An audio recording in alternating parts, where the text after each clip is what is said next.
What's up guys, today I explain you the entire story of the Promised Neverland.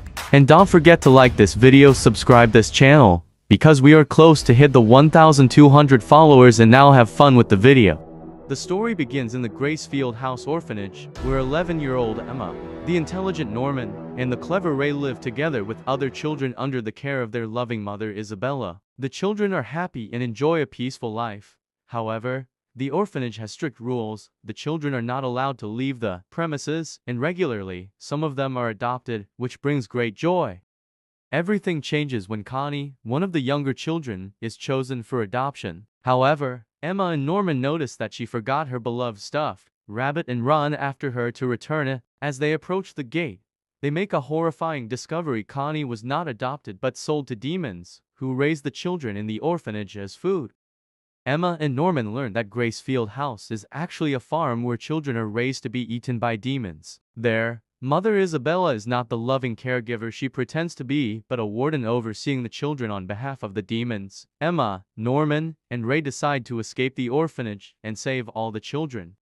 The three secretly work together to devise an escape plan. They must avoid Isabella's surveillance and convince the other children without raising suspicion. They develop plans, train the children physically, and gather secret information about the surroundings and the demons.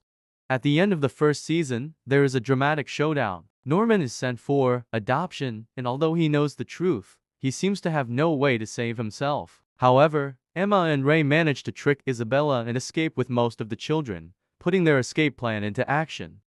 After their escape from Gracefield House, Emma, Ray, and the other children face an entirely new reality. The outside world, from which they had been isolated for years, is full of unknown dangers. The world outside the orphanage is ruled by demons, and humanity seems to be either almost completely wiped out or enslaved. The children know very little about this new world and are initially left to fend for themselves. Shortly after their escape, the children are hunted by a group of demons who are after them. The tension in the early episodes of the second season revolves around their survival in the wilderness and their desperate attempt to evade their pursuers. Although the children are well prepared and have learned a lot from the older ones, the outside world is unforgiving. The threat of the demons is ever present, and the children must quickly adapt to survive in this new environment. During their escape, the children encounter two demons, Mujika and Sanju, who turn out to be completely different from other demons. Unlike most demons, who need to consume human flesh to maintain their intelligence, Mujika and Sanju follow a different belief and do not eat humans. These two demons are kinder and help the children navigate the new world. Mujika and Sanju explain to Emma, Ray, and the other children how the world of demons works. They learn that the demons have a social hierarchy and that humans are raised on farms to satisfy the demons' hunger. There are different types of farms. Some, like Gracefield House, are highly advanced and controlled facilities, while others are more primitive.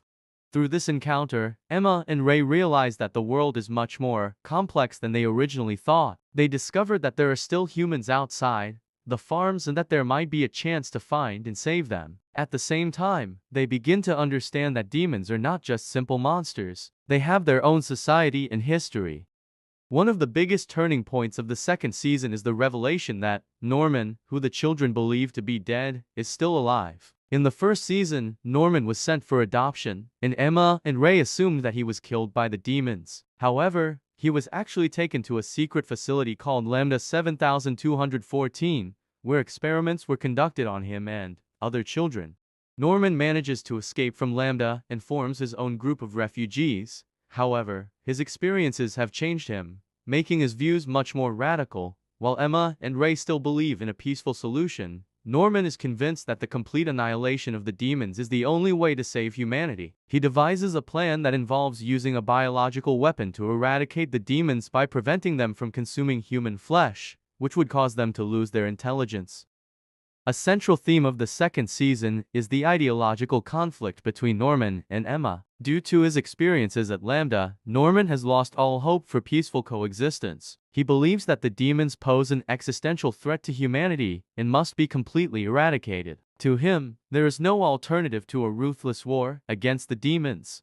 Emma, on the other hand, sees things differently. While she views the demons as enemies who threaten her life and the lives of her friends, she still believes there is another way. She feels sympathy for the demons, especially after meeting Mujika and Sanju, who have shown that not all demons are evil or flesh-eating. Emma seeks a solution where both humans and demons can survive without one species being wiped out.